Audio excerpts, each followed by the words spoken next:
Bien, gracias.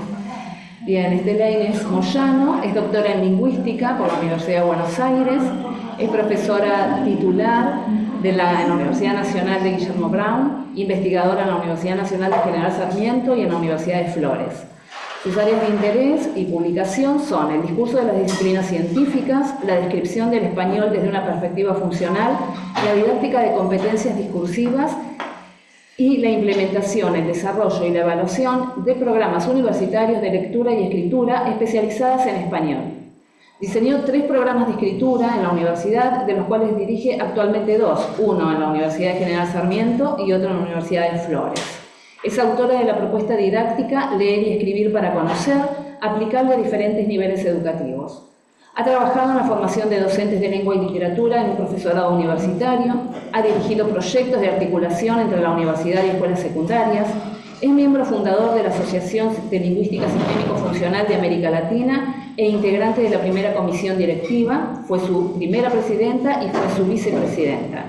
También es miembro fundador de la Asociación Latinoamericana de Estudios de la Escritura en Educación Superior y Contextos Profesionales e integrante de su primera comisión directiva. Es expresidenta de la Red Latinoamericana de Centros y Programa de Escritura y miembro de la Red Argentina de Instituciones Lectoras y Escritoras de Educación Superior. Actualmente también forma docentes e investigadores en las líneas de su interés. Entonces, es un placer y un honor realmente tener a la doctora Moyano con nosotros porque nos va con sus programas y con todo su recorrido, ¿sí? Nos va a iluminar en esto que tiene que ver con algo que nos preocupa a todos, que es el tema de la alfabetización académica, ¿no? Cómo llegan los estudiantes a la universidad y, bueno, qué podemos hacer para que permanezcan en ella. Entonces, bienvenida Estela, muchas gracias por aceptar la invitación. Muchas gracias a ustedes, especialmente a Paola Galvarini y a las autoridades del CURSAS de la Universidad Nacional de Comahue que me permiten estar aquí con ustedes hoy. Así que bueno, para mí es un placer enorme y espero poder contribuir con la preocupación o a resolver un poco la preocupación que en general me consta están teniendo los docentes de los primeros años de esa casa de estudios acerca de la lectura y la escritura de textos académicos como la manera que los estudiantes tienen de procesar los conocimientos que se imparten en las distintas disciplinas, ¿no? Es decir, planteamos que el lenguaje tiene una conexión directa con la construcción de conocimiento. No concebimos el conocimiento si no es mediante la construcción que el lenguaje permite. Y a partir de ahí vamos a trabajar hoy un poco con el objetivo de plantearles a ustedes cuáles son los problemas que los estudiantes encuentran al abordar textos académicos, ¿no? Esta es una preocupación de los docentes en general y vamos a ver, voy a tratar de mostrarles, tratar de plantearles a ustedes por qué los estudiantes tienen tantas dificultades para abordar los textos académicos y por lo tanto para comprender los contenidos disciplinares en las distintas asignaturas correspondientes a las carreras que cursan. Entonces me gustaría, si ustedes me permiten, compartir con ustedes una presentación. Paola, ¿me podrías indicar si la están viendo? Sí, se ve. Sí. Tenemos la pantalla acá. Perfecto. La presentación entonces se denomina Desafíos del discurso de las ciencias para la construcción de conocimiento. Nuestros estudiantes frente a los textos disciplinares. Entonces, leer y escribir en la vida académica y profesional es un enunciado que solemos escuchar e incluso que solemos decir con sus variantes. Lectura y escritura en la universidad, en las disciplinas, en las profesiones. Esto es localizar dos prácticas, la lectura y la escritura, y una tercera, la oralidad, en espacios sociales específicos. Ahora, la pregunta que nos hacemos es, ¿qué implicaciones tiene esto, si es que las tiene? Se trata de trasladar prácticas que aprendemos en el hogar o en la escuela a otro espacio sin ninguna motivación, sin ninguna especificidad, como suelen suponer algunos. En realidad, leer y escribir en la vida académica y en la vida profesional es muy diferente de leer y escribir en la vida cotidiana. Vamos a compartir estas definiciones de Basil Bernstein con respecto a la diferenciación entre discurso vertical y discurso horizontal. El discurso vertical para Bernstein es una forma de conocimiento que tiene una estructura coherente, explícita, con principios sistemáticos, organizada jerárquicamente, o que toma la forma de una serie de lenguajes especializados con modos especializados de interrogación y criterios especializados para la producción de texto. Es decir, se trata de dos formas de conocimientos diferentes.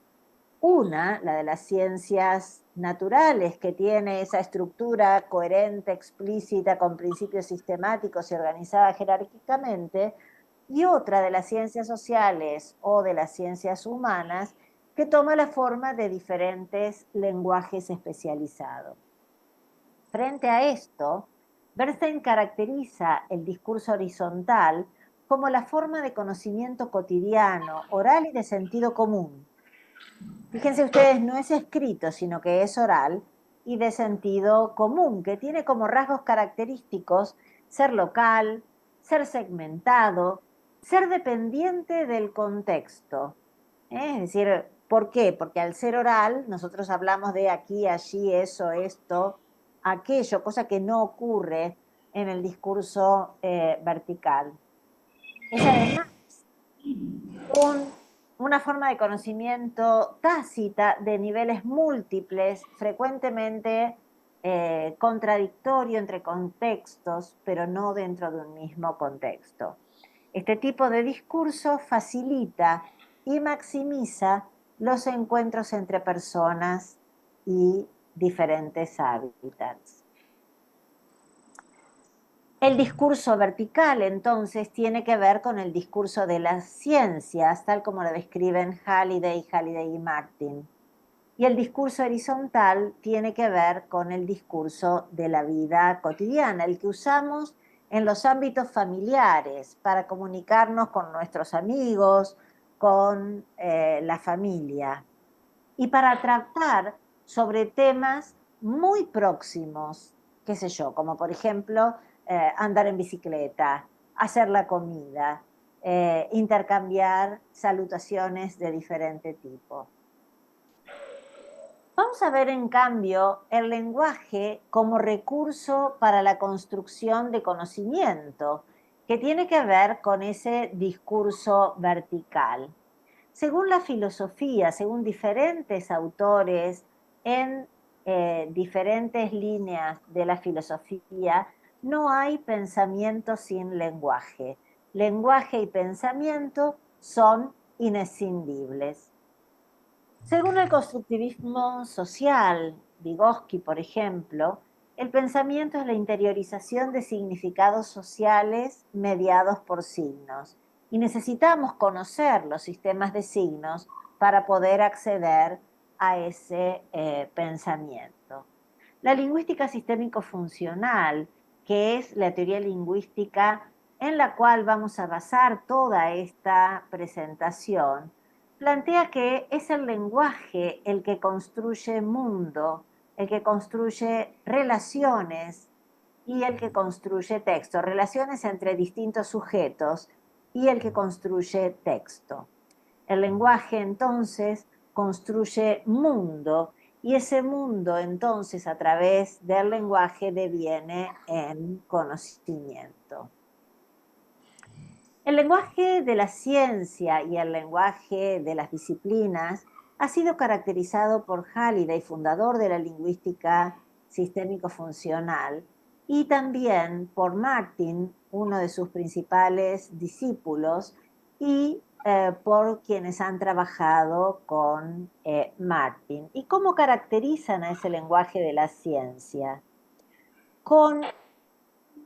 Es un tipo de lenguaje que tiene un uso alto de tecnicismos, de palabras técnicas. Esto es lo que habitualmente los docentes reconocen como típico del lenguaje de la ciencia. Sin embargo, no es la única de las características. No es que si nosotros trabajamos con los estudiantes todo el vocabulario técnico de una disciplina o de un texto en particular, vamos a contribuir a su comprensión, sino que hay cuestiones que tienen que ver con la gramática, la construcción del discurso en esos textos. Por ejemplo, se construyen significados oracionales en nominalizaciones, es decir, en construcciones sustantivas, lo que sería una oración en un grupo nominal. Eso recibe el nombre de metáfora gramatical ideacional. Pero esas nominalizaciones o construcciones sustantivas con significados oracionales se vinculan entre sí a través de significados lógicos, conexiones, que son recursos atípicos, como por ejemplo verbos sustantivos, que tienen un significado lógico. Y a eso se le llama metáfora gramatical lógica. Vamos a ver algunos ejemplos de este tipo de construcciones que son de difícil acceso para los estudiantes, pero que son muy típicas en el discurso de las ciencias. Otra de las cuestiones que aparece como planteando una cierta dificultad, pero que caracterizan al lenguaje de la ciencia, es la interacción entre voces, la interacción entre diferentes fuentes para la construcción de un diálogo entre distintas posiciones teóricas. Este paquete presenta una alta dificultad para la comprensión de los estudiantes, pero además,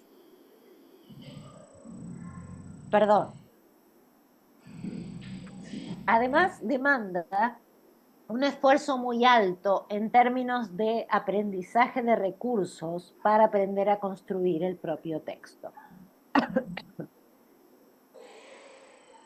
De esta manera, el lenguaje de las ciencias es un desafío para los estudiantes universitarios que los docentes tenemos que abordar a la hora de proponer actividades de lectura, escritura u oralidad para el aprendizaje de contenidos, es decir, para la construcción de conocimiento disciplinar.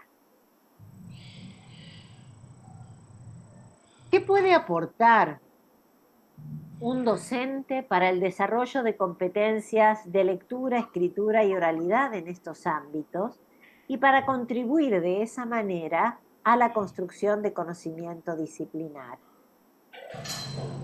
La respuesta a esta pregunta es que los docentes podemos trabajar con el lenguaje de manera de propiciar lo que se llama, lo que Halliday ha llamado la expansión del potencial lingüístico disponible para los estudiantes. Es decir, facilitar a los estudiantes para el aprendizaje de recursos particulares del lenguaje que forman parte del potencial lingüístico con el que los humanos contamos y ponerlo accesible, ponerlo disponible para los estudiantes, de manera que ellos puedan apropiárselos y comprender así textos que utilizan estos recursos o producir textos utilizando estos recursos.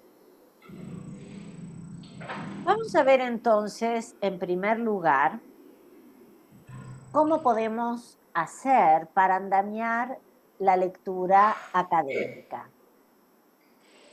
Hay una cantidad de cosas que podemos hacer en relación con ubicar el texto que los estudiantes tienen que trabajar en el marco del programa, del programa de la asignatura. Pero yo voy a saltar este paso y voy a ir directamente al trabajo con los textos, porque contra todo lo que los docentes suelen imaginar, es necesario acompañar a los estudiantes para la lectura. Yo no voy a decir de todos los textos que tengan que leer como bibliografía, pero sí de algunos de esos textos para enseñarles cómo pueden abordarlo. Yo voy a trabajar entonces ahora mostrando algunos ejemplos de textos. No es que voy a trabajar con textos completos, sino voy a trabajar con algunos textos para mostrarles los recursos algunos de los cuales ya he mencionado, que van a aparecer en estos textos. Y voy a tomar una serie de artículos científicos de distintas disciplinas como ecología y ciencias agrarias, sociología, historia e incluso,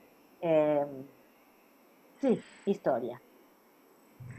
Como una de las primeras preguntas que tenemos que hacernos cuando abordamos con los estudiantes un texto es cómo se construye mundo en el texto. Dijimos que el lenguaje construye mundo y que ese mundo deviene en conocimiento. Entonces, ¿cómo se construye mundo en el texto? ¿De qué estamos hablando cuando decimos esto? Vamos a tomar aquí un fragmento de un texto de Ecología y Ciencias Agrarias.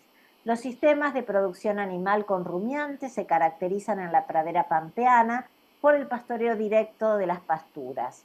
No obstante ser muy económicos, estos sistemas son relativamente ineficientes, lo que se manifiesta a través de reducidas ganancias de peso, bajos rendimientos lácteos, pobres índices de destete. Desde el punto de vista de las pasturas, esta ineficiencia podría deberse a la baja producción y marcada variación estacional de la oferta forrajera. Tal es el caso de las pasturas actualmente implantadas en suelos con limitaciones edáficas que no permiten el cultivo de alfalfa. Este es el inicio de un texto. Y verán ustedes que si no son de esta disciplina, si no pertenecen al ámbito de las ciencias agrarias o a la ecología, este texto ya les ha presentado a ustedes alguna dificultad para su comprensión. ¿Qué es lo que tenemos que hacer entonces cuando exploramos cómo se comparte el mundo o cómo se construye el mundo en estos textos disciplinares?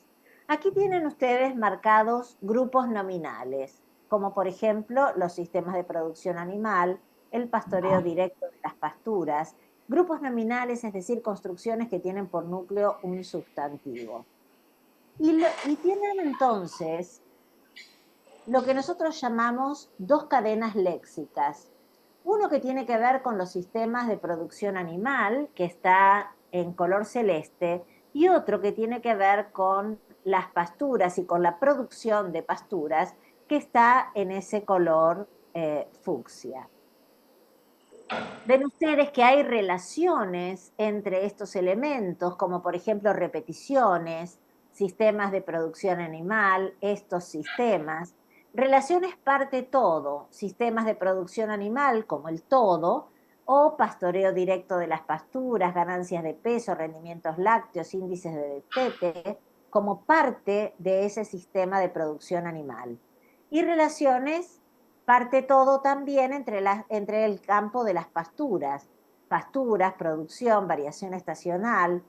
También vemos que hay clasificación, relaciones de clasificación, pasturas actualmente implantadas en suelos con limitaciones edáficas, como por ejemplo un tipo de pasturas. Entonces aparecen términos que se condensan en grupos nominales y que tienen relaciones entre sí. de manera de conformar sistemas léxicos. En este caso, uno que tiene que ver con los sistemas de producción animal y otro que tiene que ver con la producción de pasturas, marcados aquí en diferentes colores.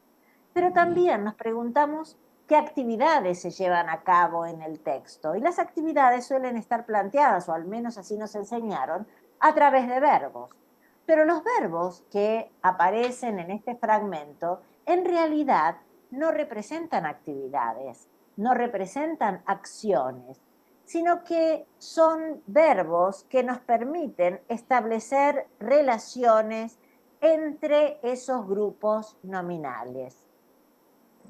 Los sistemas de producción animal con rumiantes se caracterizan por el pastoreo directo de pasturas, por ejemplo.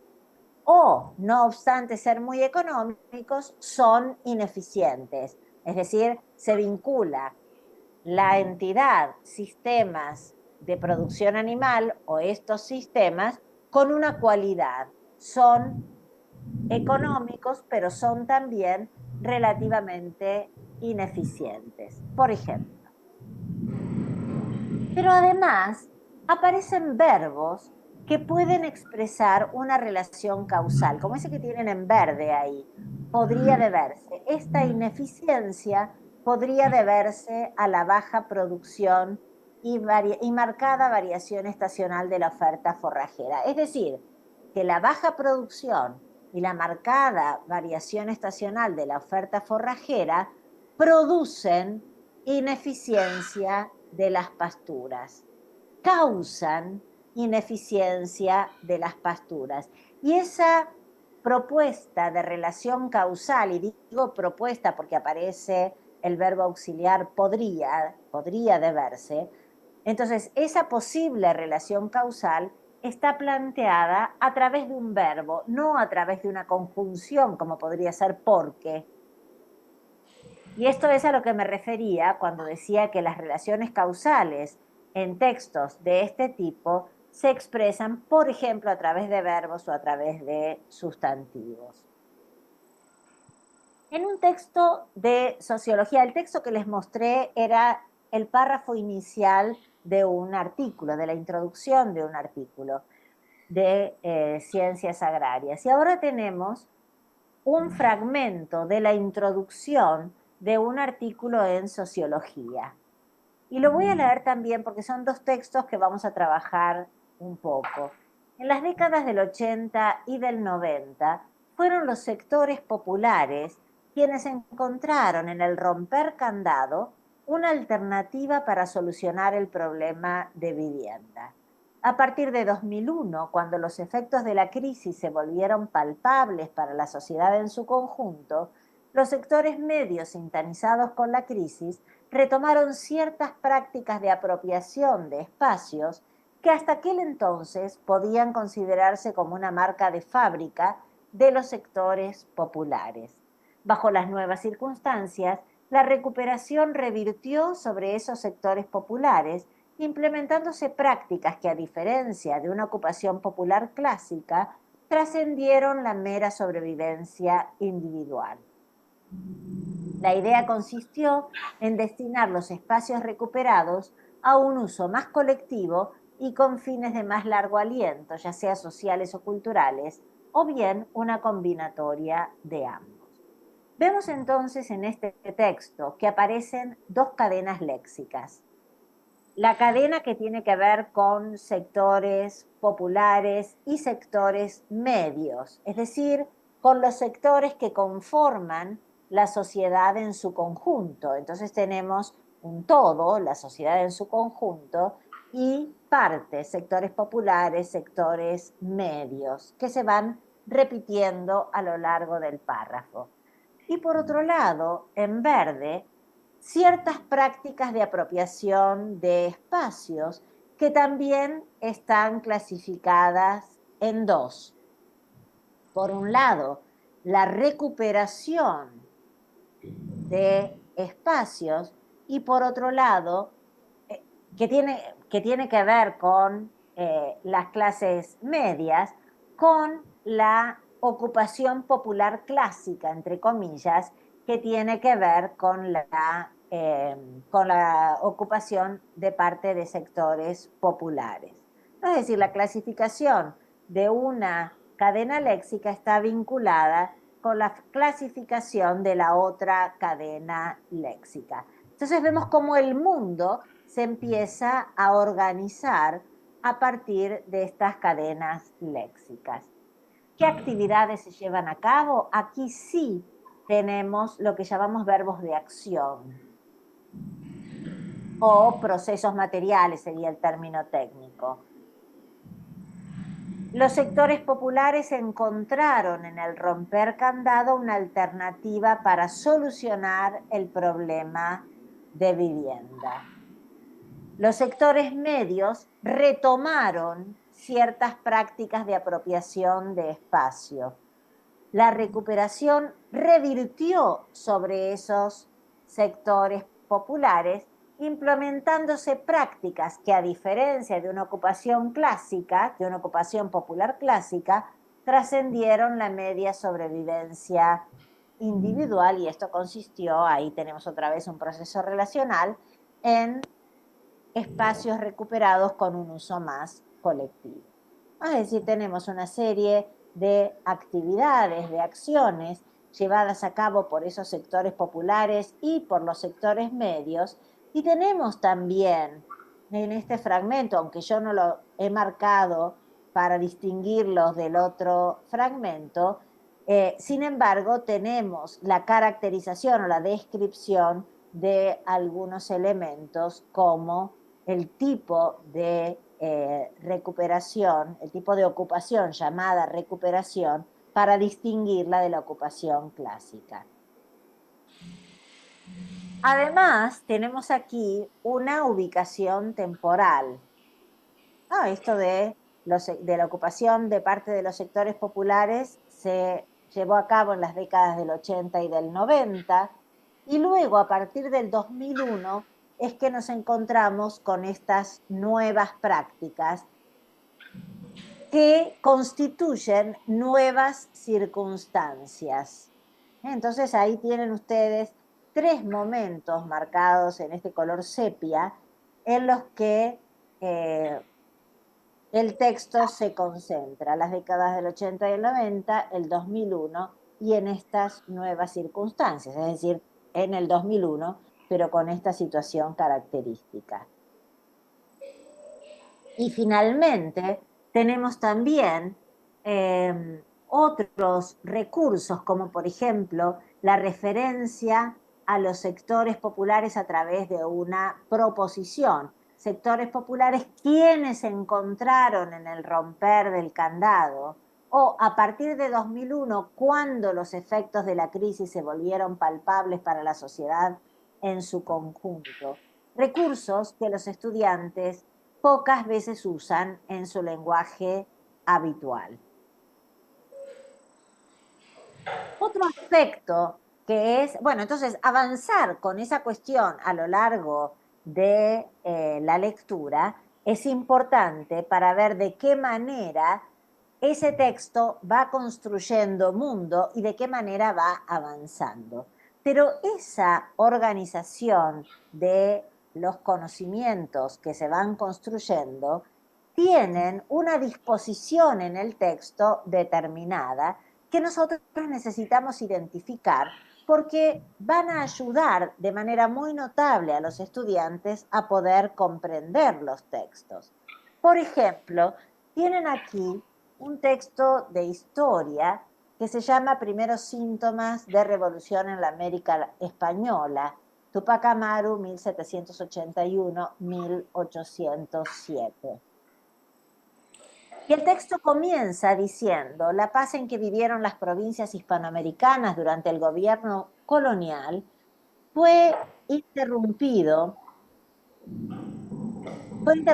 de vez en cuando por sublevaciones parciales, casi siempre locas y descabelladas, que fueron siempre sofocadas en germen y castigadas con mano de hierro.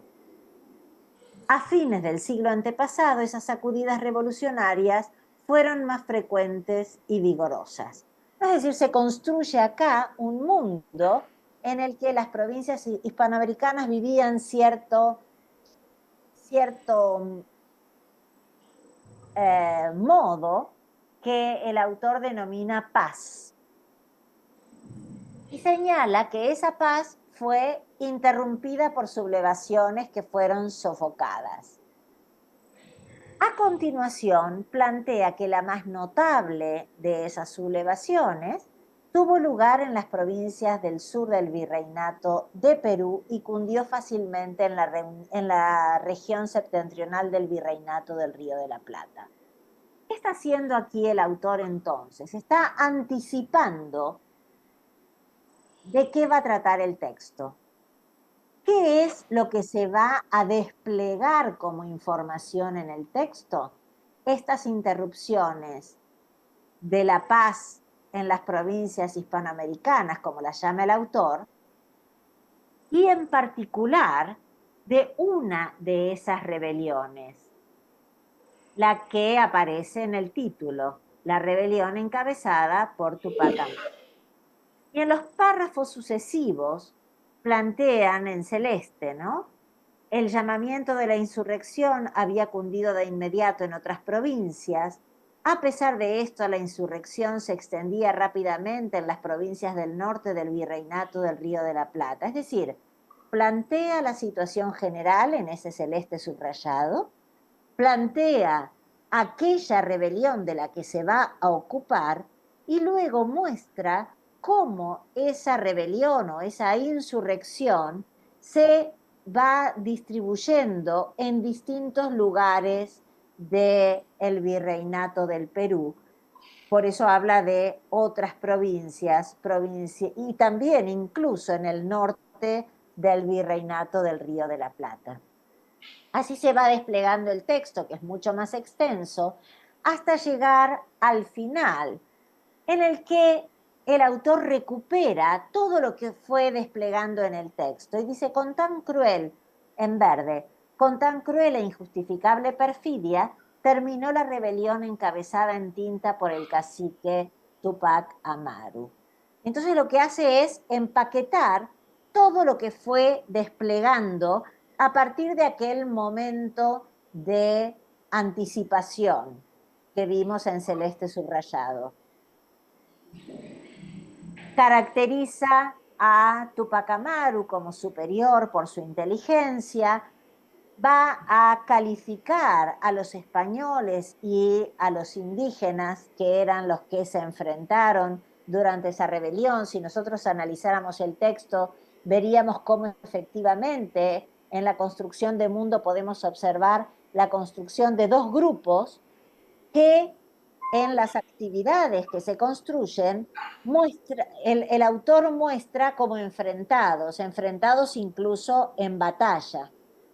Entonces vamos a ver una serie de grupos nominales que refieren a los españoles, una serie de grupos nominales que refieren a los indígenas y verbos de acción que van mostrando de qué manera se construye ese enfrentamiento que se sintetiza y se evalúa al final del texto en ese párrafo que yo he marcado en verde. En otro texto que tiene que ver con el primero que les mostré, esta es parte de la discusión del artículo sobre la introducción de pasto miel en pasturas consociadas que vimos en la primera diapositiva de texto, y dice así: la mayor producción anual de las pasturas que incluían pasto miel en sus mezclas se debió al importante aporte de esta especie en un ciclo de crecimiento estivo-otoñal distinto al de las otras especies consociadas invierno-primaverales. ¿Qué hace el autor en este primer párrafo de la discusión? Sintetiza los resultados. En el primer grupo nominal, la mayor producción anual de las pasturas que incluían pasto miel en sus mezclas, de ese resultado voy a hablar, se debió, y ahí expresa una causa, al importante aporte de esta especie, es decir, el pastomiel, en un ciclo de crecimiento distinto al de las otras especies consociadas. Es decir, presenta los resultados y los explica. Dice a qué se deben. E inmediatamente lo que hace es ubicar esos resultados en el marco de un concepto, porque estamos en ciencias naturales, ¿verdad? De este modo se establece una complementariedad temporal, es decir, este fenómeno que yo puedo observar en mi ensayo pertenece a un fenómeno más amplio que en la bibliografía se denomina complementariedad temporal. Y esta complementariedad temporal se da en los ciclos de crecimiento entre las especies meso y megatérmicas que se distribuyen en el hábitat, disminuyendo la posibilidad de competencia. ¿Por qué? Porque el pastomiel es una de estas especies que pertenece a un tipo de ciclo de crecimiento, mientras el resto pertenece a otro tipo. Luego, la referencia bibliográfica, varios autores sostienen, y entonces se explica el concepto. Se explica el concepto de complementariedad temporal desde la bibliografía. E inmediatamente dice, así se comportaría el pastomiel en esta experiencia. Es decir, vuelve a marcar cómo lo que observó en el resultado de su ensayo pertenece a esta categoría de complementariedad temporal. Y finalmente cierra diciendo, es destacable esta complementariedad en tales datos que se han obtenido como resultado. Entonces, el momento de anticipación de este fragmento está dado por la presentación y la explicación de los resultados generales del trabajo. Luego se despliega el concepto en el que ese fenómeno se incluye y finalmente se lo destaca como parte de ese, como incluido en ese concepto a raíz de datos que ya presentaron los autores en los resultados. Más adelante en la misma discusión se hace otra breve explicación que tiene que ver con cómo se distribuye la contribución de pastomiel en la producción de materia seca de las distintas pasturas consociadas. Y entonces se la organiza en distintos momentos a lo largo del fragmento, en primavera, durante el verano, luego del verano. Y después de presentar la síntesis de los resultados, se cierra el fragmento diciendo la mayor producción de forraje en las mezclas con pastomiel se explicaría por un uso más eficiente de los recursos ambientales disponibles. Que básicamente hace referencia al concepto de complementariedad temporal. Entonces ven ustedes cómo en distintos momentos el autor va presentando lo que va a desarrollar, luego lo sintetiza, continúa con un nuevo concepto, lo desarrolla, luego lo sintetiza.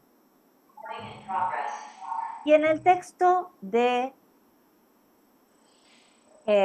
sociología, dice, en este artículo hemos de comparar la ocupación de inmuebles acaecida en la ciudad de Buenos Aires desde la vuelta de la democracia hasta 2001 con el fenómeno de la recuperación de espacios por parte de las asambleas barriales que comenzaron a surgir en la misma ciudad luego de los cacerolazos de fines de 2001. Es decir, se anticipa de qué va a tratar el texto. Luego viene el párrafo que nosotros vimos, ¿no? Que plantea cómo se transita desde esa actividad de romper el candado a esta recuperación de espacios, y se cierra diciendo, abordaremos aquí entonces los momentos de auge y el posterior debilitamiento de ambas prácticas sociales en distintos momentos históricos a partir de una serie de desalojos ejemplares por parte del Estado. Entonces, anticipación de lo que se va a desarrollar en el párrafo siguiente, síntesis, pero en conjunto, estos 3 párrafos lo que hacen es anticipar qué es lo que va a encontrar el lector a lo largo de todo el artículo que tiene que leer.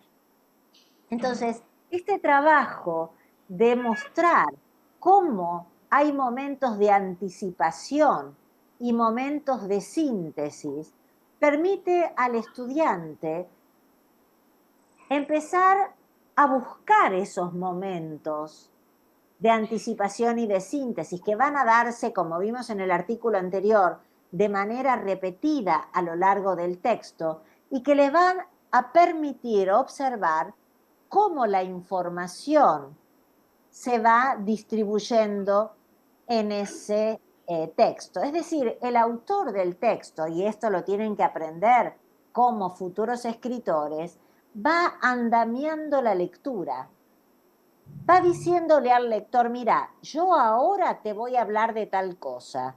Lo desarrolla y dice, bueno, hasta acá te hablé de esto y vamos a pasar a otra cosa.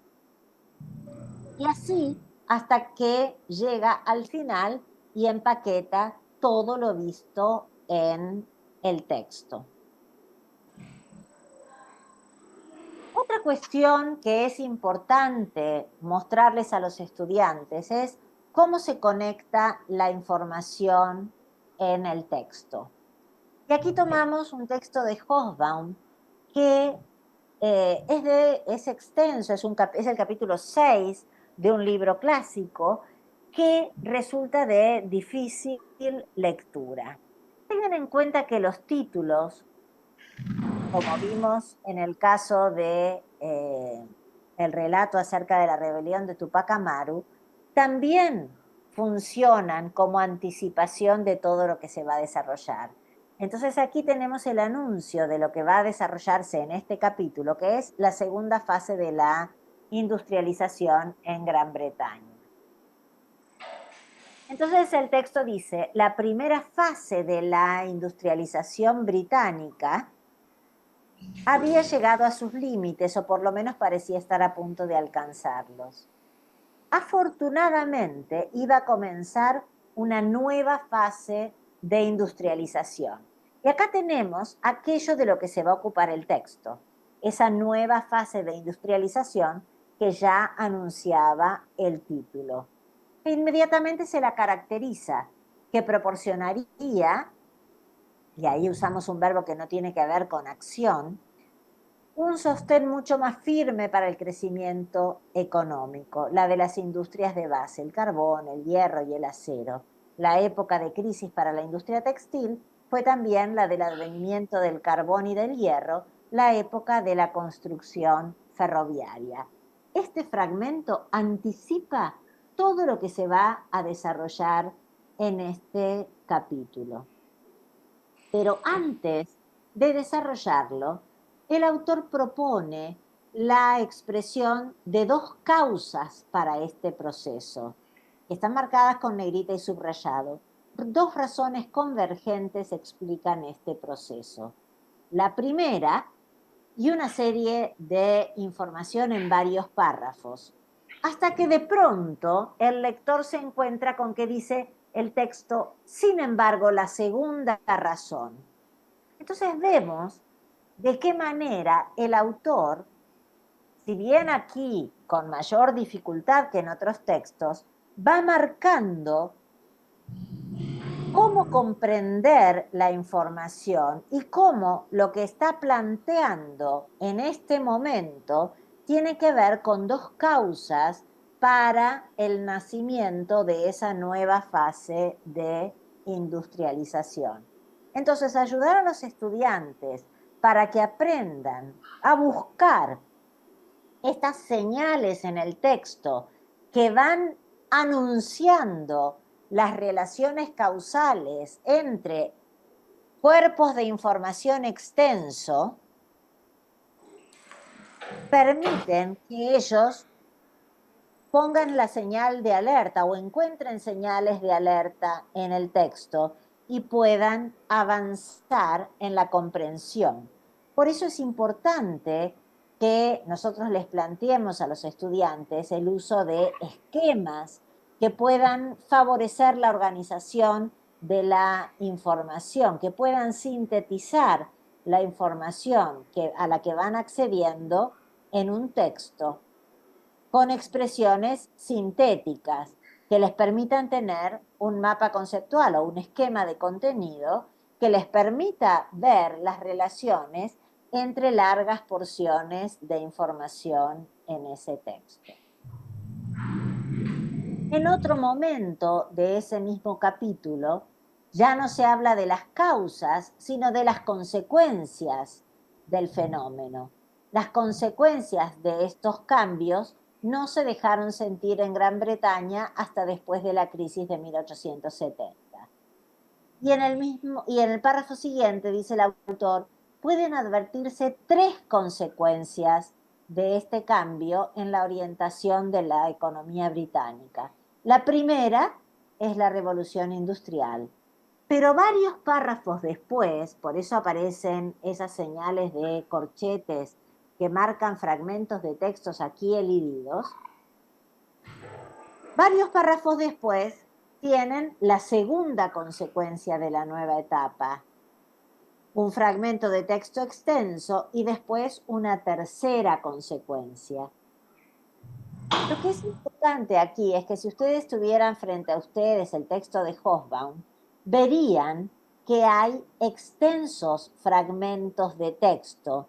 Entonces, que es muy importante poder encontrar estas señales que marcan, atención, acá te estoy planteando la primera consecuencia, aquí te estoy planteando la segunda, aquí te estoy planteando la tercera. No te pierdas, lector, no te pierdas, que aquí tengo 3 paquetes de información diferentes que te estoy marcando como consecuencia de ese surgimiento de la nueva etapa en Gran Bretaña,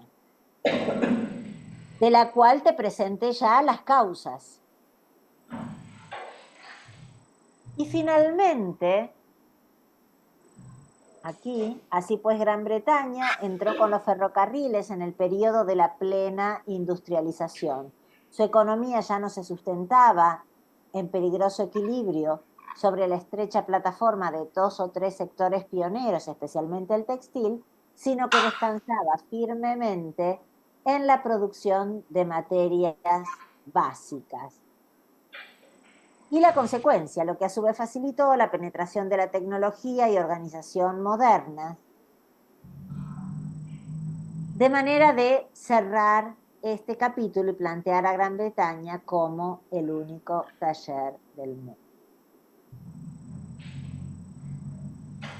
Luego de llamar la atención sobre la construcción del mundo y sobre los momentos de anticipación y de síntesis que permiten organizar el texto y algunos recursos que permiten mostrar cuáles son las relaciones lógicas entre distintos fragmentos de un texto, encontramos esto que tiene que ver con la construcción de interacción de posiciones en el texto. ¿Qué es esta cuestión? El autor va a construir una voz, va a construir su voz, su posición, pero va a ser discutir su posición con la posición de otros autores, incorporando esas posiciones en el texto para establecer un diálogo. Inclusive, sobre todo cuando estamos hablando de ciencias sociales y ciencias humanas, a veces no se trata solamente de posiciones de autores que se toman de otros artículos o libros, sino también de voces que se toman del sentido común, de aquello que circula socialmente sin que forme parte de un cuerpo disciplinar. Entonces, el autor construye su voz, que dialoga con otras voces al interior de una disciplina, pero que puede en algunos casos dialogar también con las voces del sentido común, lo que la sociedad en general puede entender por un concepto, por otro, por una actividad o por otra. Vamos a ver algunos ejemplos. ¿Cómo se construye en primer lugar la posición del autor? A través de lo que llamamos valoraciones, que en este párrafo, que es el primero que tomamos, aquel que tenía que ver con los sistemas de producción animal y con las pasturas, con la producción de pasturas, se encuentran estas cadenas léxicas, se encuentran evaluadas, se encuentran valoradas. Esas valoraciones aquí aparecen en rojo. Entonces, de los sistemas de producción animal, los autores dicen que, no obstante ser muy económicos, son relativamente ineficientes. Es decir, son económicos de manera que justifican su incorporación al sistema productivo, pero además no solamente son económicos, sino que esa valoración está graduada, son muy económicos. No es que son un poco económicos, son muy económicos y eso los vuelve atractivos. Pero sin embargo, por eso el no obstante, como contraexpectativa, aparece que estos sistemas son relativamente ineficientes. Entonces aquello que era una virtud, muy económico, ser muy económicos, se ve disminuida porque son además relativamente ineficientes. Fíjense que acá también hay una graduación en la valoración. No es que son completamente ineficientes, sino relativamente ineficientes. Y esto se manifiesta a través de aquello que vimos como partes del todo. Vimos que los sistemas de producción animal eran el todo y que sus partes eran la ganancia de peso, los rendimientos lácteos, los índices de destete. Y vemos que la ganancia de peso es reducida, debió estar en rojo, no sé qué me pasó ahí. Los rendimientos lácteos, es decir, la producción de leche de las vacas que se alimentan de esas pasturas son bajos, que los índices de destete, es decir, la cantidad de terneros que se obtienen de esa producción son pobres, también debió estar en rojo, y que eso entonces caracteriza de manera negativa, valora de manera negativa los sistemas de producción animal en la pradera pampeana cuando se trabajan sobre pastoreo directo de pasturas. Y desde el punto de vista de las pasturas, esta ineficiencia, ven como todo el paquete se denomina o se llama o se la considera ineficiencia, tiene por causa la baja producción y marcada variación estacional de la oferta forrajera. Entonces acá lo que está haciendo el autor es construir un problema. Los sistemas de producción animal que son habituales en las praderas pampeanas son ineficientes. Y esa ineficiencia se debe al tipo de pasturas con las cuales se alimentan a esos animales, con los cuales se alimenta a esos animales. ¿Se entiende esto? Sí. Ok, entonces, de esta manera, valorando los distintos elementos que construyen este mundo, el autor puede construir un problema y así dar cuenta de su voz. Yo voy a plantear que dicen los autores, ¿no? Yo voy a plantear que los sistemas de producción animal característicos de la región pampeana son ineficientes porque tienen problemas en la constitución de las pasturas. Y este es el problema que voy a abordar en este artículo.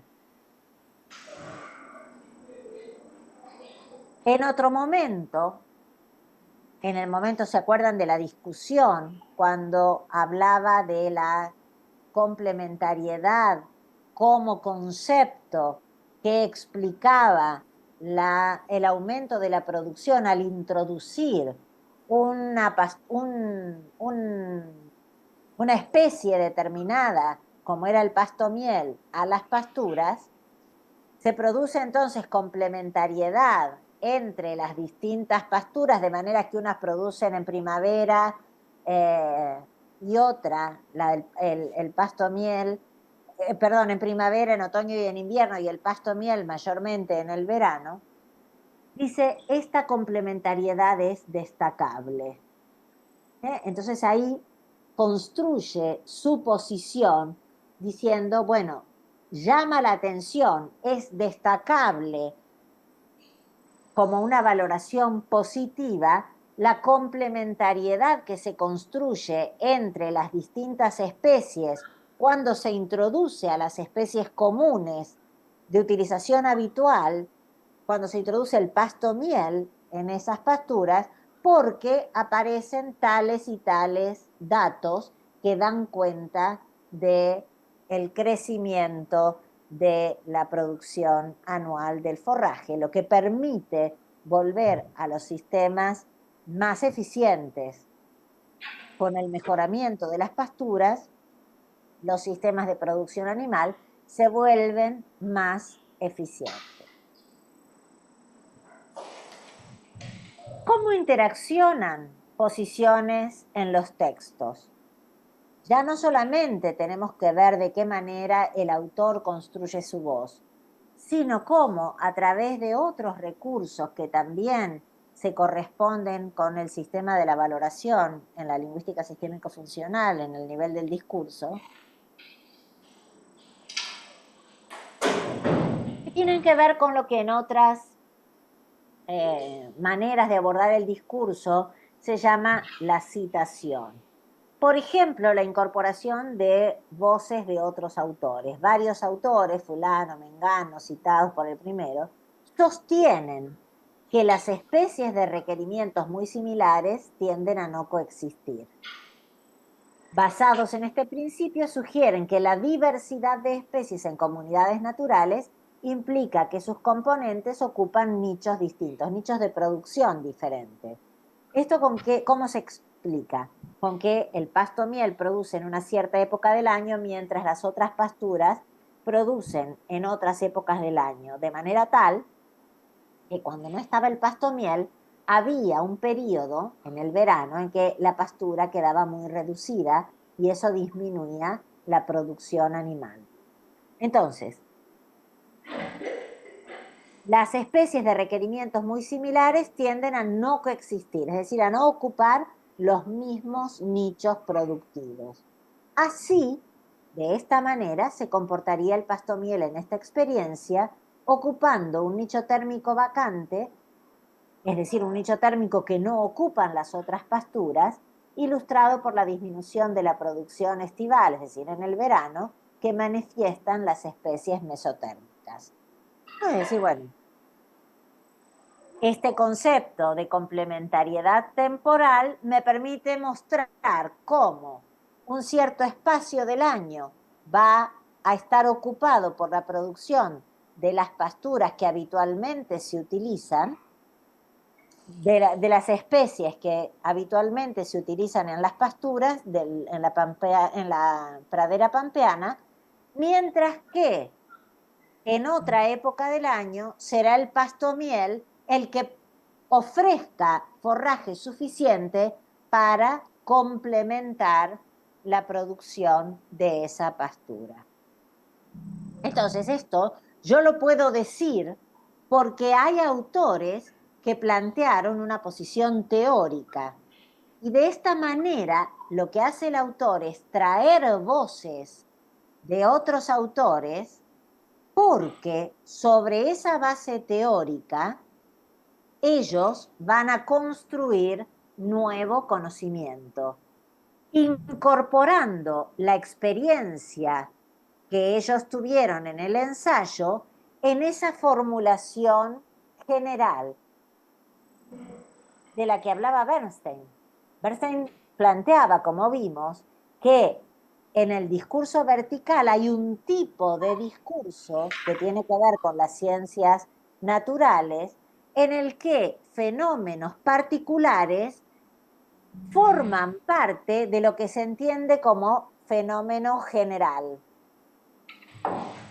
Entonces, de esa manera, los autores en esta disciplina pueden explicar qué es lo que ocurre cuando tienen que explicar lo que observan en su ensayo. Vamos a pasar ahora a la incorporación de voces en un fragmento de el artículo de sociología que estábamos viendo, el de la ocupación.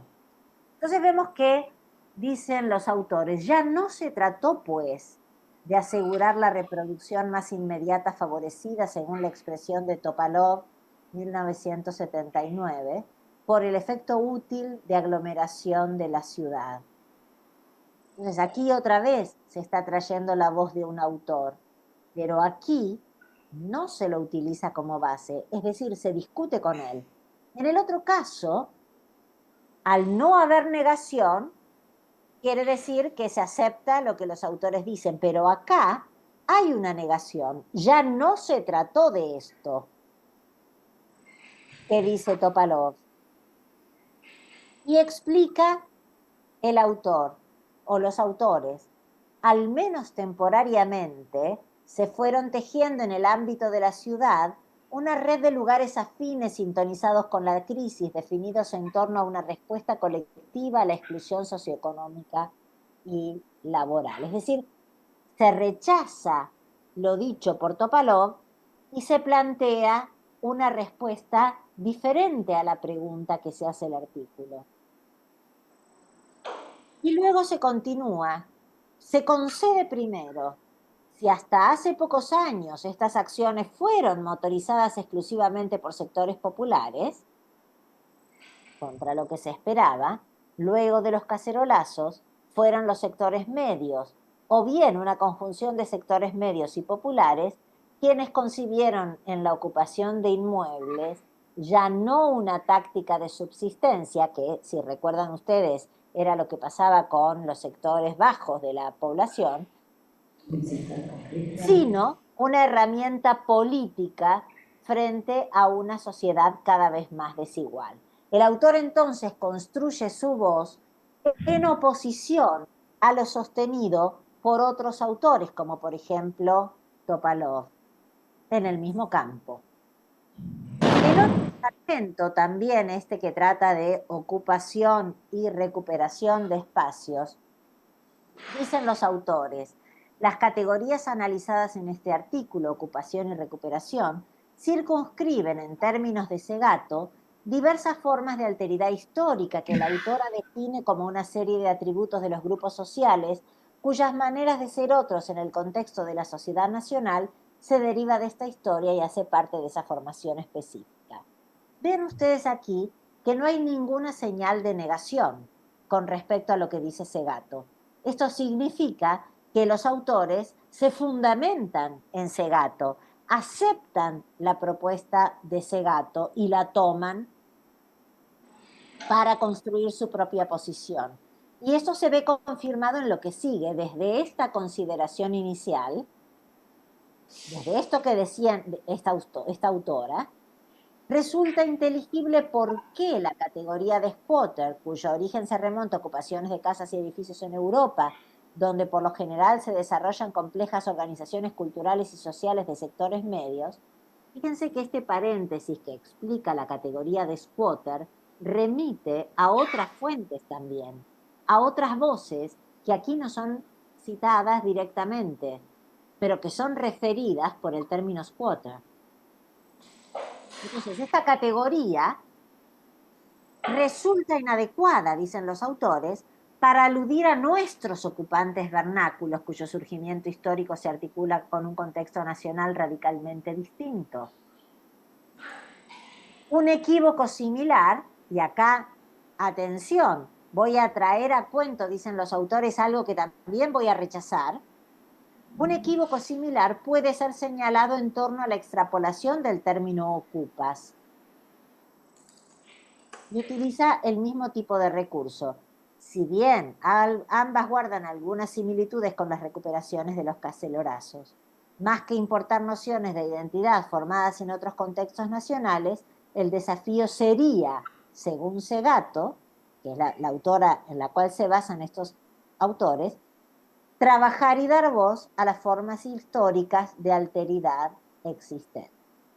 Vean ustedes que cuando un estudiante se encuentra frente a un texto como este, lo que se encuentra son distintos lenguajes en términos de Bernstein, es decir, distintas posiciones teóricas al interior de una disciplina, la sociología, que pretende explicar fenómenos similares. Lo que hacen los autores del texto es basarse en una autora, Segato, pero diferenciarse de otros autores a los que no cita directamente, sino a través de las categorías que construyen, la categoría de squatter o la categoría de ocupas. Y distinguir esas categorías de lo que se encuentra en la exploración que ellos hacen de la realidad en el momento específico, es decir, a partir de 2001. Los estudiantes se confunden al leer estos textos y no saben cuál es la voz del autor, cuáles son las voces que se incorporan, ni cuántas son esas voces, ni para qué se las utiliza, cómo se dialoga con ellas. Tanto en el caso de incorporar el hecho particular observado a una categoría general, como vimos en el artículo de Ecología y Ciencias Agrarias, como aquí en la distinción entre categorías para explicar un fenómeno determinado. En otro trabajo de sociología, en un artículo que plantea la visión de distintos grupos de profesionales de la salud con respecto a la revictimización de las víctimas de violencia de género en instituciones de salud, estos autores encuentran tres grupos que tienen tres posiciones diferentes entre los profesionales de la salud. Y hay uno de esos grupos al que ellos llaman grupo tradicional. Entonces, veamos este fragmento. Como se señaló en el grupo de tipo tradicional, se deslizan posiciones que remiten a explicaciones etiológicas basadas en rasgos de personalidad o en estructuras psicopatológicas, tanto de la víctima como del victimario. Desde esa perspectiva, el hombre violento es agresivo porque bebe, se droga o ha perdido el empleo. En cambio, la mujer puede ser vista incluso como provocadora de la violencia, ya sea porque se le endilga el mote de masoquista o porque se considera que reproduce situaciones de una familia de origen disfuncional. Vamos hasta ahí a leer. Y acá la pregunta que los estudiantes se van a hacer al leer, bueno, pero ¿cuál es la posición del autor?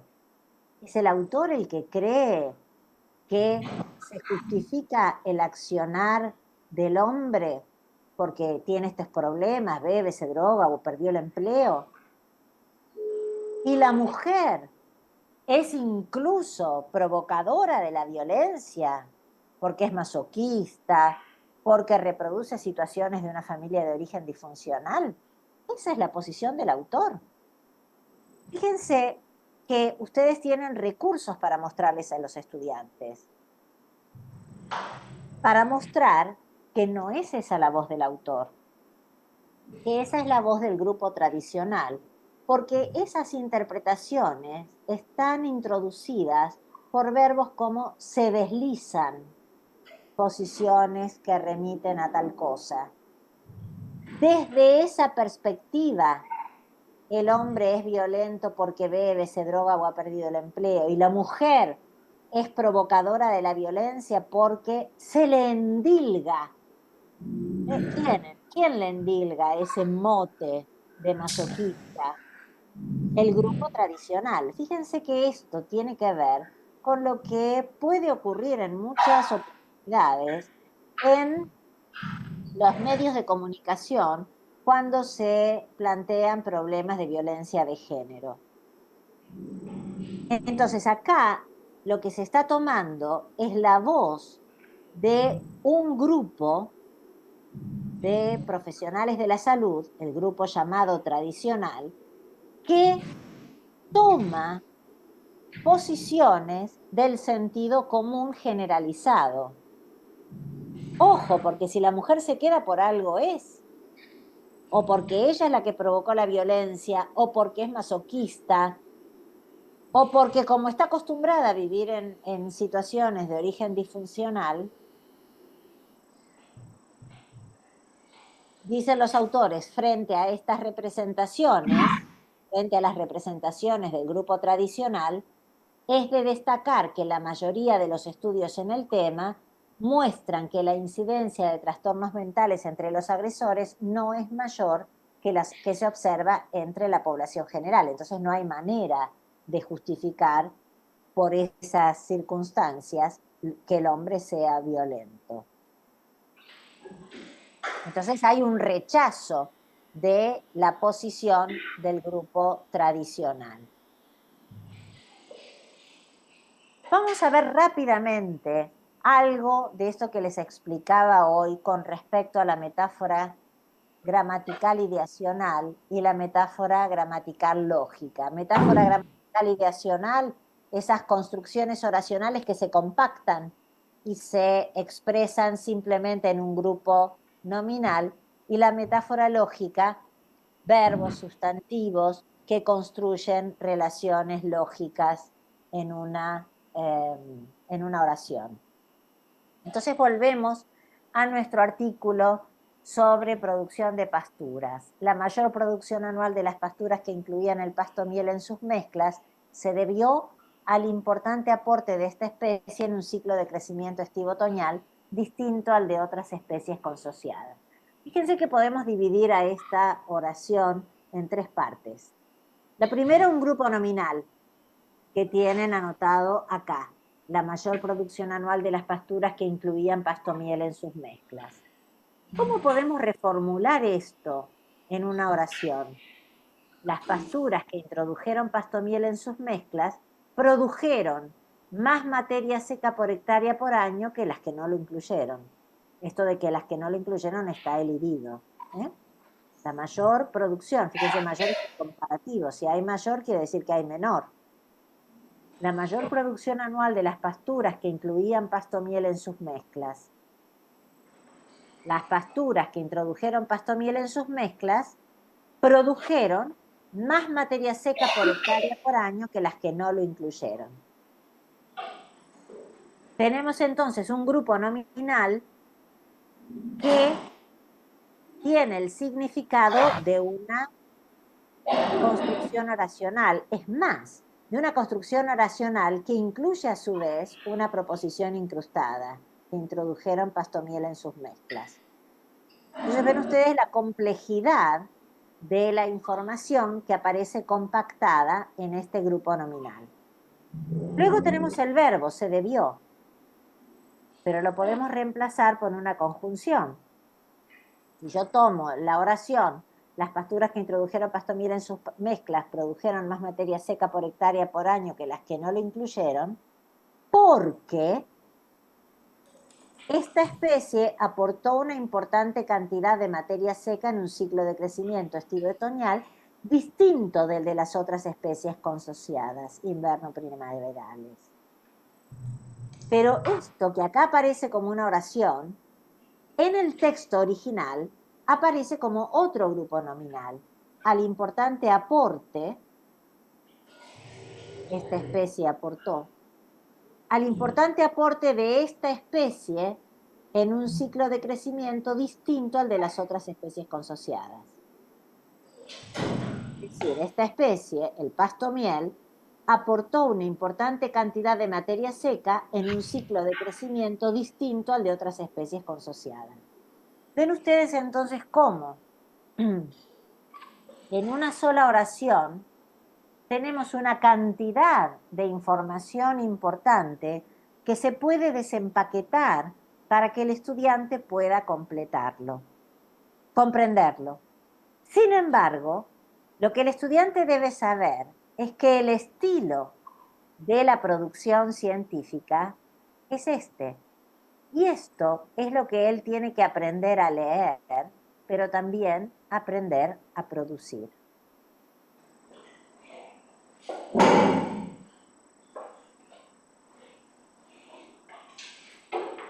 Luego teníamos ese fragmento en el que se enunciaba que la contribución de pasto miel de materia seca en las distintas mezclas ocurrió en un periodo determinado. Y luego, en los distintos párrafos, el despliegue de lo que ocurre en esos momentos del año. Si nosotros graficamos este párrafo, podemos encontrar algo así. Los distintos momentos del año, ¿qué es lo que ocurre? La producción total de las mezclas, es decir, las mezclas produjeron una cantidad determinada de materia seca que no se vio afectada por la inclusión de pasto miel. Es decir, la inclusión de pasto miel no afectó la producción total de las mezclas en primavera.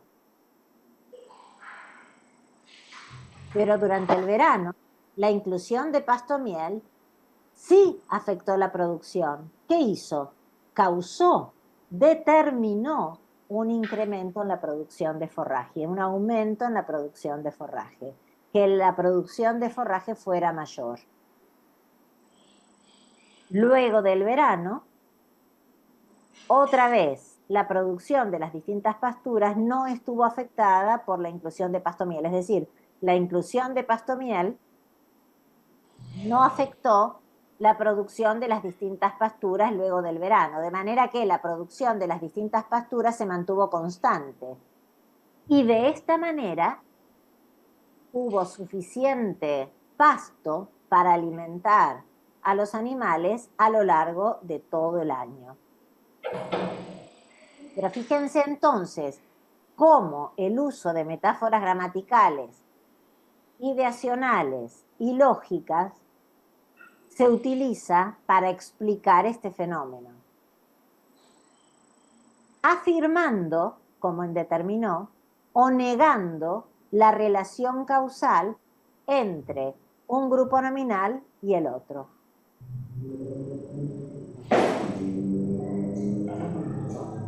Vean ustedes entonces que no es a causa de que el estudiante no tiene suficientes competencias porque en la escuela no trabajó lo suficiente o porque en la escuela no le enseñaron lo suficiente, que no entiende estos textos, sino que en estos textos aparecen recursos de lenguaje diferentes de los recursos que aparecen en los textos que ellos vieron en la escuela, ya sean los textos literarios como los textos de los manuales, de las distintas asignaturas, que para colmo no se estudian, porque si por lo menos se estudiaran, yo no les digo que van a encontrar estos recursos así como aparecen acá, pero sí algunos recursos que los aproximan a estos fenómenos. Por eso nosotros tenemos que dar andamiaje para la lectura y andamiaje para la escritura. Y rápidamente les voy a decir cuál es el andamiaje para la escritura. Primero, tengo que mostrarles qué texto, a qué se tiene que parecer el texto que ellos tienen que producir. Caracterizar entonces un texto como el que se espera que ellos escriban. Darles una consigna decirles qué es lo que quiero que escriban y decirles, miren, aquí tienen un ejemplo de ese texto, de este género que ustedes van a tener que producir, cualquiera sea. Y entonces identifico cuál es el propósito, identifico cuál es la estructura del texto, identifico cuáles son los recursos del lenguaje, por ejemplo, los que mostré recién, que yo quisiera que ellos tengan en cuenta para comprender y para producir ese texto. Luego, guiarlos para que puedan hacer un diseño del texto, es decir, una planificación del texto por escrito, con la elaboración de un esquema o de un mapa conceptual. Recién entonces, a partir de ese diseño, producir un texto escrito que se parezca en términos de propósito, estructura y recursos de lenguaje, no en términos de contenido, porque el contenido va a ser nuevo, al texto que les mostré inicialmente. Y finalmente, enseñarles cómo editar el texto, cómo revisar su propio texto a partir de una guía de edición. Yo no tengo tiempo hoy de explicarles esto, pero si se quedan en las próximas etapas de esta secuencia que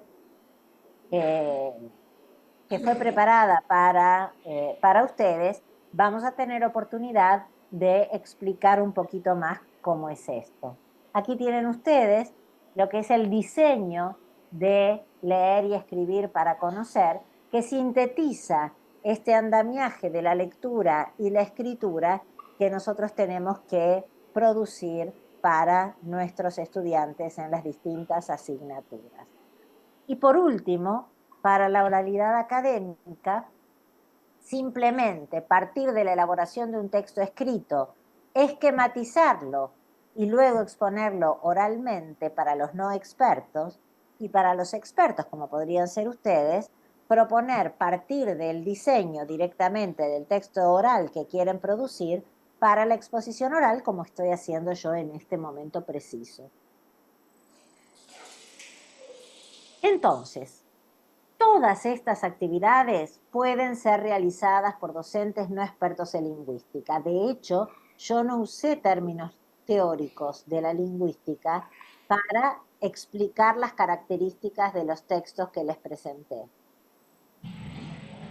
Basta entonces con desarrollar una mirada orientada a las características que señalé en esta presentación y basadas, sí, en estudios lingüísticos, como por ejemplo Halliday y Martin y otros estudios de discípulos de Martin que abordaron textos académicos y profesionales. En el marco de una disciplina que se ocupa de cómo el lenguaje construye significado y en el discurso vertical, cómo construye conocimiento.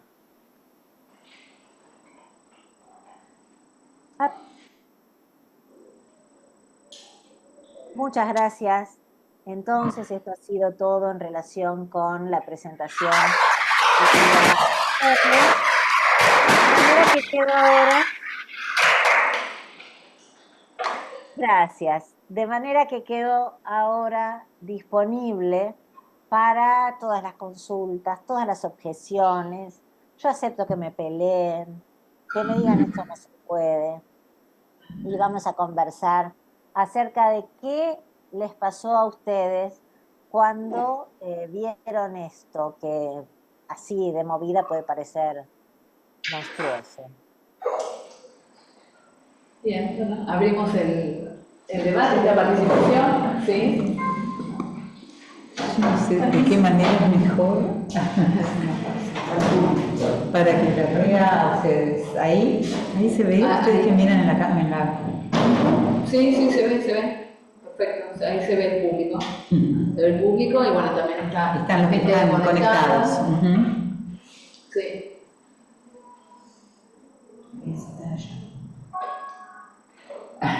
Muy febrero para semejantes cosas, ¿no? Muy febrero, sí, es verdad, pero bien.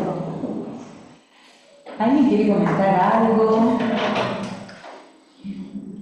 Discutir, ¿Qué les pasó? Así, a mí me interesa saber qué les pasó al escuchar esto. Digamos, no necesitan hacer ahora una intelectualización. Díganme, ¿qué les pasa? ¿Cómo les impresiona esto? ¿Qué les produce en términos de impacto, de emoción, de sensación incluso frente a lo posible y lo imposible? Si de alguna manera fue clara la exposición, si se entendió cuál era el propósito, si no, no sé, ese tipo de cosas. No espero otro tipo de comentarios, simplemente, ¿qué les pasa a ustedes al escuchar esto? Bueno, digo algo yo. A mí me pasó que en los ejemplos que diste entre las ciencias agrarias y las ciencias sociales, me parece que los de las ciencias sociales escribimos más complejos que los de las ciencias agrarias, ¿no?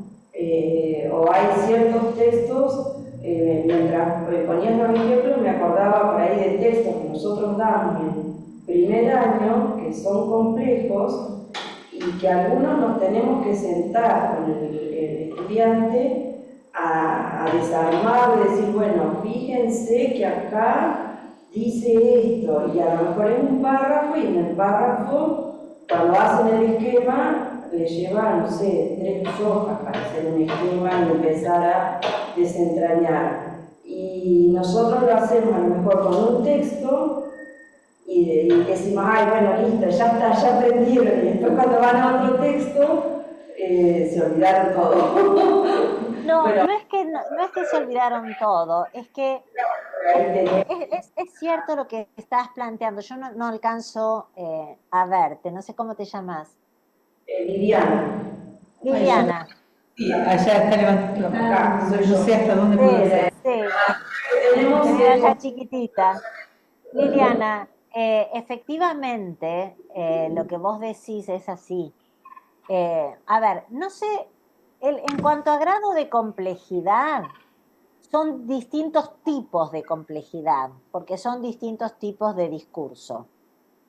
En términos de dificultad, la dificultad es importante en los dos casos.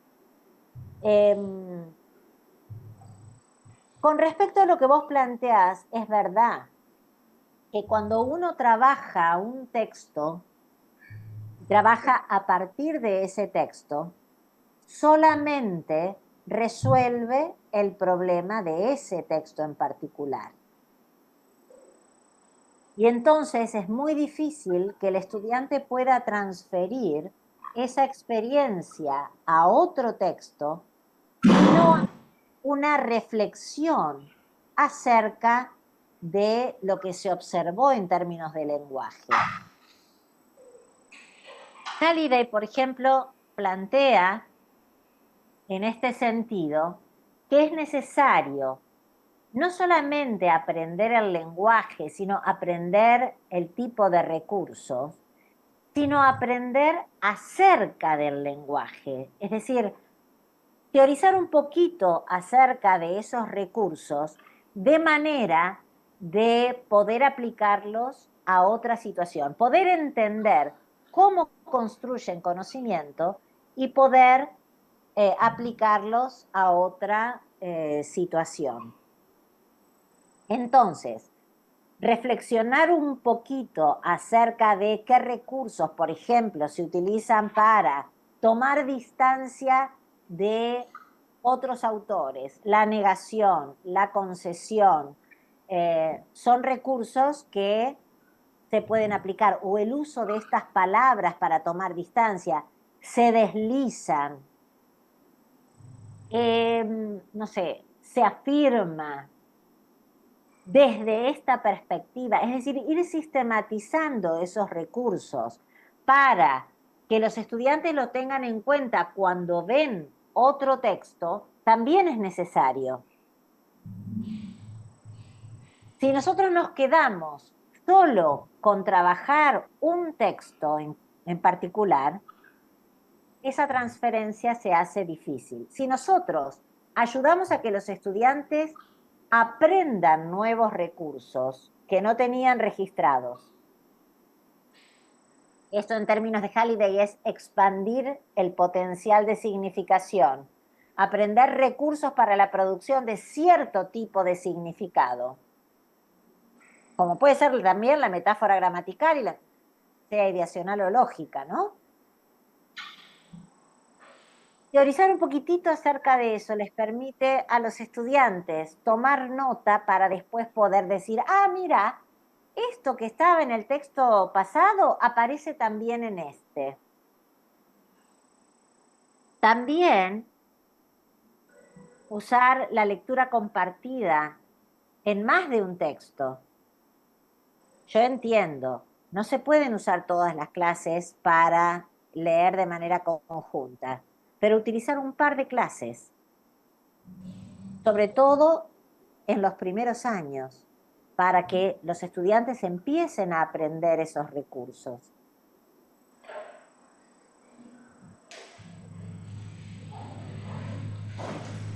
Me quedo tanto. Bueno, ni hablar de la transferencia a la escritura, de eso de que leen, transferirlo a la escritura. Esa parte es más difícil. Sí, sin embargo los estudiantes lo hacen, lo pueden hacer. Si nosotros les mostramos un modelo de texto, supongan ustedes que digo, bueno, argumente en favor de tal tema, supongamos, y les mostramos otro texto que sea una justificación, es decir, que tenga una tesis, 2 o 3 argumentos y un refuerzo de la tesis.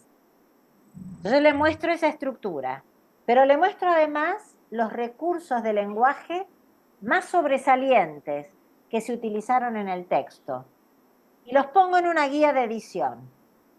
Los estudiantes escriben lo que pueden, pero después, a partir de la guía de edición, pueden mejorar el texto que produjeron.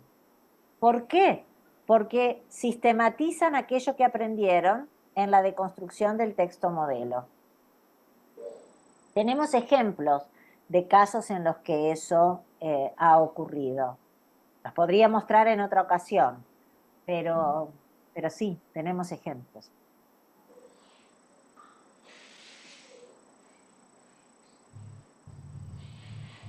Es decir, es enseñable. Esto es lo que quiero decir. Se le puede enseñar al estudiante a hacer esto. De manera gradual, por supuesto. No podemos esperar que un estudiante escriba un artículo científico de movida. No. Por eso yo voy a formular una consigna de escritura que sea para que los estudiantes produzcan un texto acotado. Y les voy a proporcionar un modelo acotado, donde le voy a mostrar cuál es la estructura y cuáles son los recursos lingüísticos que se utilizan ahí, como más destacables. Y eso es lo que le voy a pedir que haga.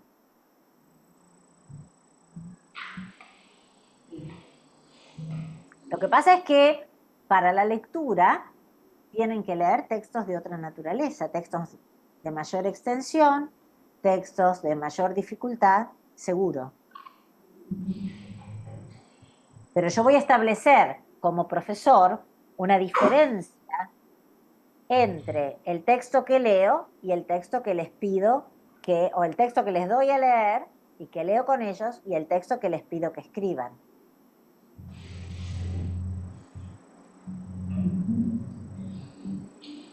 Sí, a mí lo que me pasó, no sé si muy simple, me voy a poner acá Estela porque si no, no me ves. Por acá. Dale, gracias.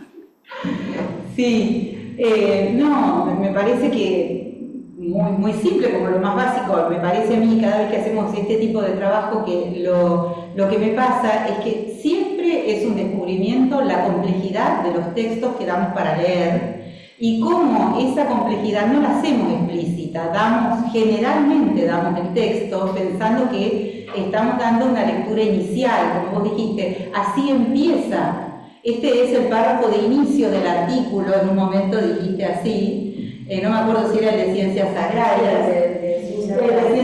Todos eran iniciales, sí. Eran iniciales, entonces son párrafos iniciales de artículos que una vez que nos metemos a ver cómo está puesta ahí la información, cuáles son esos procesos que vos marcaste, es decir, bueno, acá se trata de, no sé, hay una explicación a través de la causa, pero no está dicho esto es por tal cosa, sino que hay una idea de causalidad, pero que no es explícita.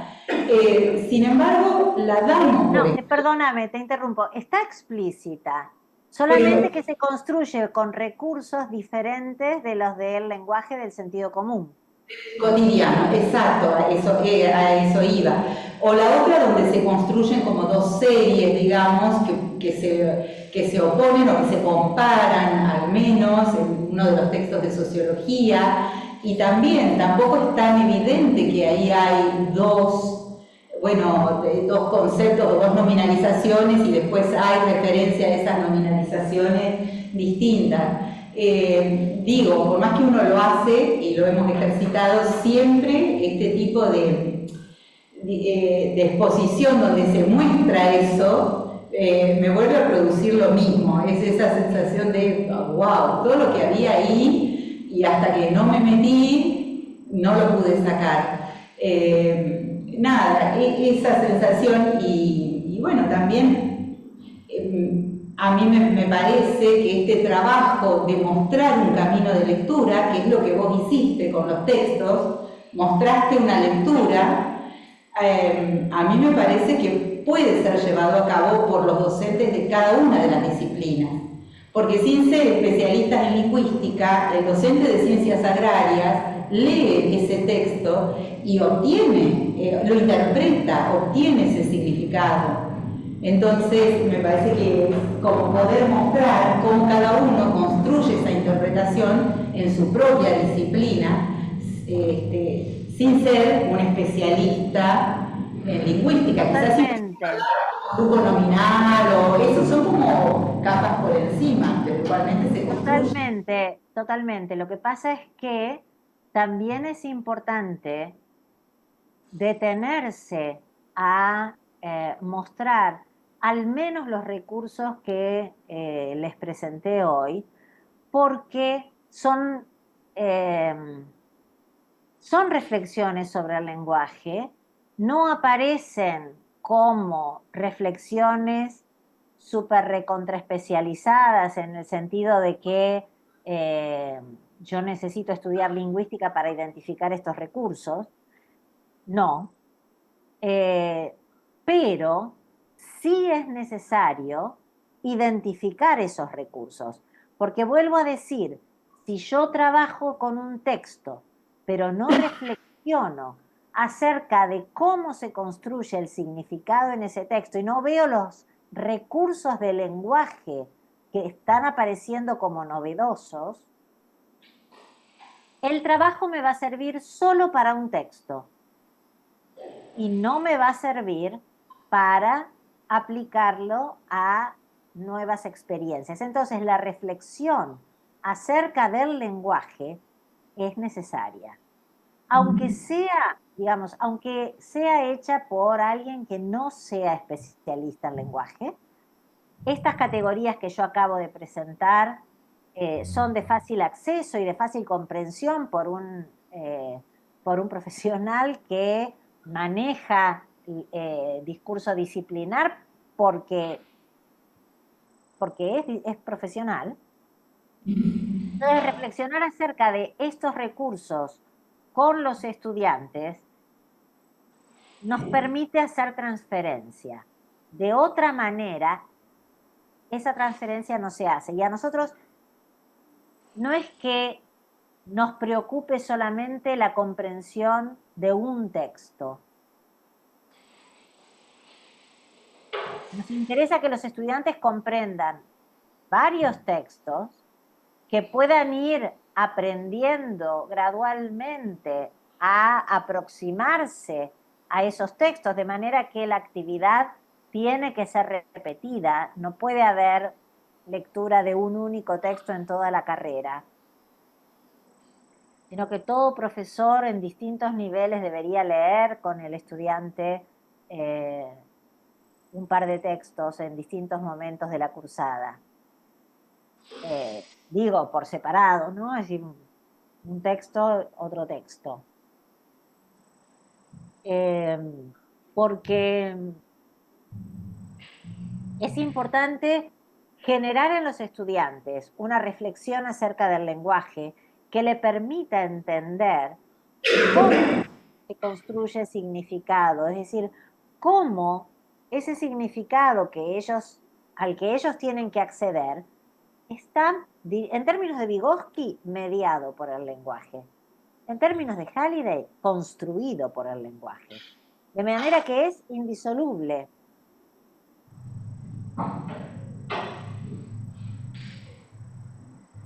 Por eso, Liliana, ¿era que te llamabas la primera que participó? Viviana. Viviana, perdón, Viviana. Dio la clave cuando dijo, bueno, pero ¿qué pasa con los otros textos? Bueno, nosotros tenemos que ayudar a los estudiantes a que hagan transferencia. ¿Cómo? Reflexionando acerca de los recursos de lenguaje que se utilizan. Si yo solamente los guío para entender sin pensar en el lenguaje, voy a trabajar con un texto en particular.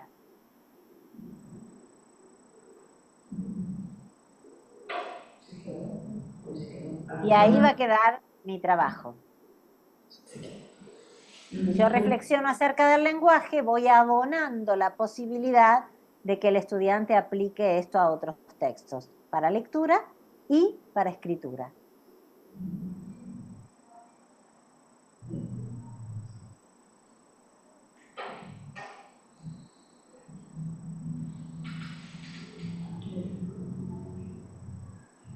No sé si le llamó la atención.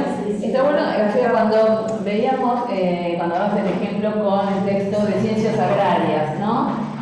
Pensamos que las ciencias naturales son totalmente objetivas, pero aparece todo el tiempo la valoración también, incluso hablando de las pasturas, ¿no? Entonces, en ese sentido es interesante también trabajar esos recursos, ver cómo está organizado el texto, ¿no? O sea, hoy hay mucha información, pero por ahí en el taller la podemos recuperar e ir trabajando y viendo cómo trabajar eso con los textos que vemos en nuestra materia, seleccionar qué texto podríamos ver al principio de la primera unidad, de la segunda, ¿no?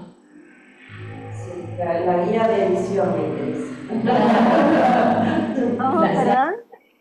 De edición, porque nosotros en la materia hacemos el proceso de escritura de diferentes tipos de textos, hacemos la planificación con los esquemas,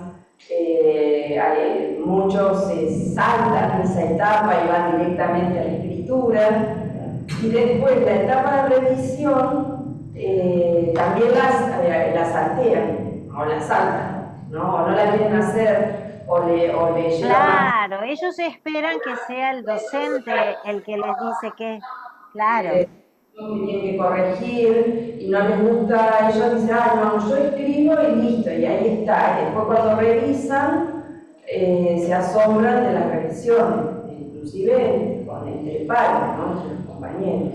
Y hay esa resistencia a corregir el propio escrito. Entonces ahí no sería por ahí útil algunas herramientas como para persuadir a quien escriban que revisen. Sí, porque hasta lo que uno escribe en un chat, en un foro del aula virtual, les cuesta revisar la escritura. Y a veces a nosotros nos cuesta también entender qué quiso decir. Entonces ahí se genera también unos líos raros. Totalmente. Y ellos esperan que uno les diga lo que tienen que cambiar en el texto y uno no necesariamente entiende qué es lo que ellos quisieron decir. Y además, de esa manera se vuelven dependientes, completamente dependientes, y ellos lo que necesitan es volverse independientes, autónomos para la escritura y para la lectura. Entonces nosotros tenemos que ver cómo andamiamos ese proceso de independencia, de volverse autónomos, tanto para la lectura como para la escritura. Bien. Bien. Bueno, no sé si alguien tiene... Bueno, ahí tenés ahí hay profesores virtuales. Hay profesores, para ahí sí, si uno quiere. No, sí, está, no. O sea, ya están invitados a hacer preguntas, a participar. Pero parece que no. No, yo entiendo que cuando uno ve estas cosas, un poco se paraliza. Digamos, un poco se paraliza porque dice, bueno, a ver, ¿qué es esto? Esto es una cantidad de información que yo no me imaginé nunca que iba a tener que darles a los estudiantes.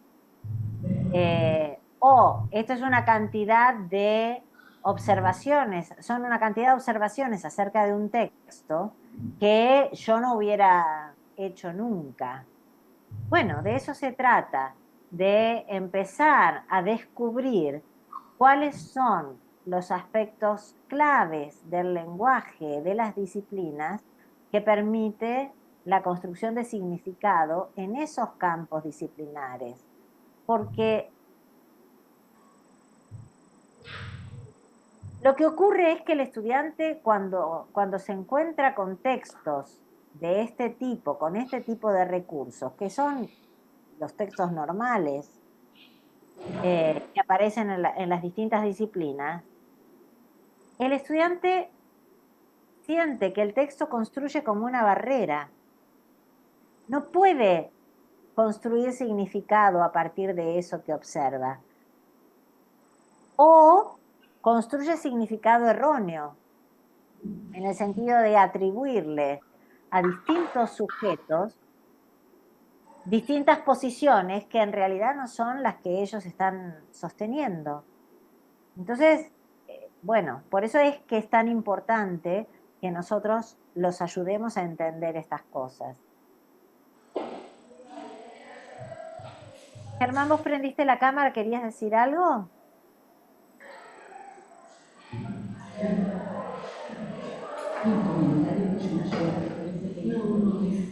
No se te oye. No, Germán, el micrófono. Ahí está. Fernanda dice, se ríe y dice tal cual, estoy paralizada pensando cómo voy a trabajar los textos de ahora en más. Bueno, por ahí te podemos dar una mano.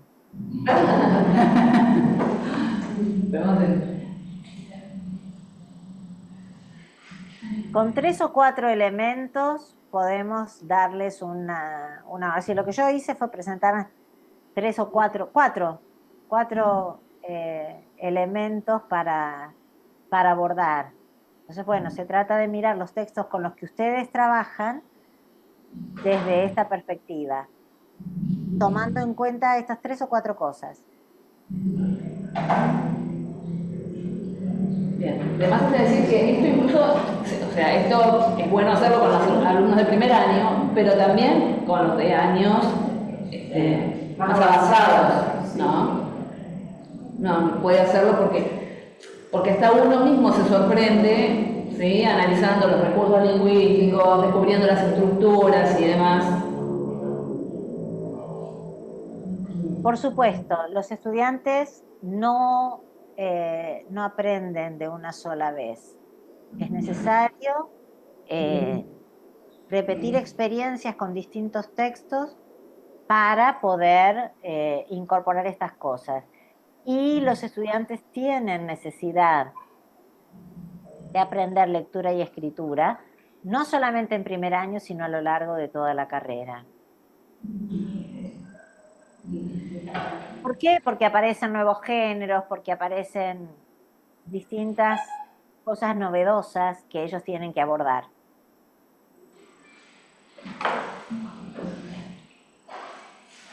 Bien. Bueno, entonces nos esperamos en el taller. Sí. Ahí traigan mate.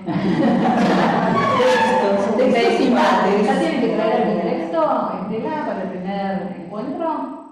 Miren, en el primer encuentro yo pensaba que podía exponer un poco acerca de lectura y escritura desde la perspectiva didáctica, ya no desde la perspectiva del lenguaje, ¿no? Es decir, bueno, ¿cómo hacemos?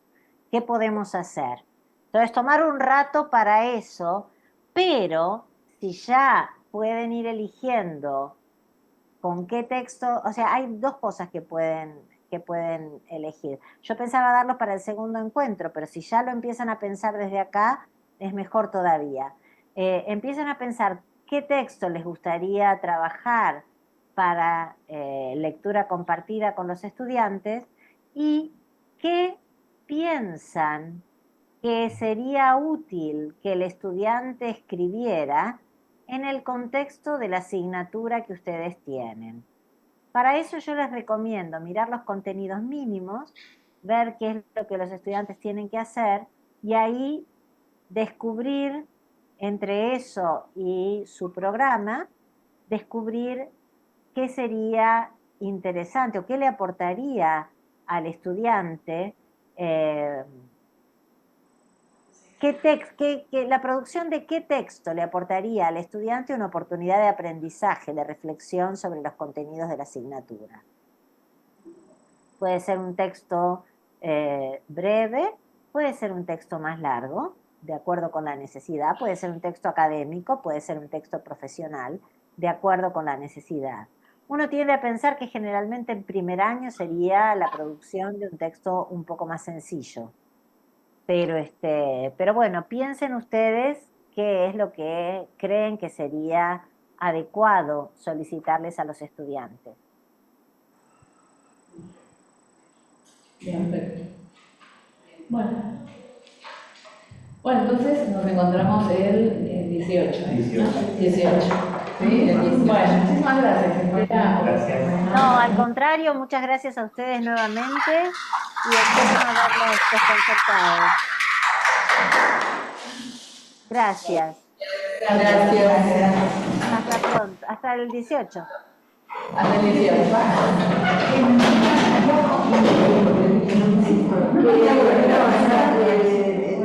Por el trabajo, ¿no?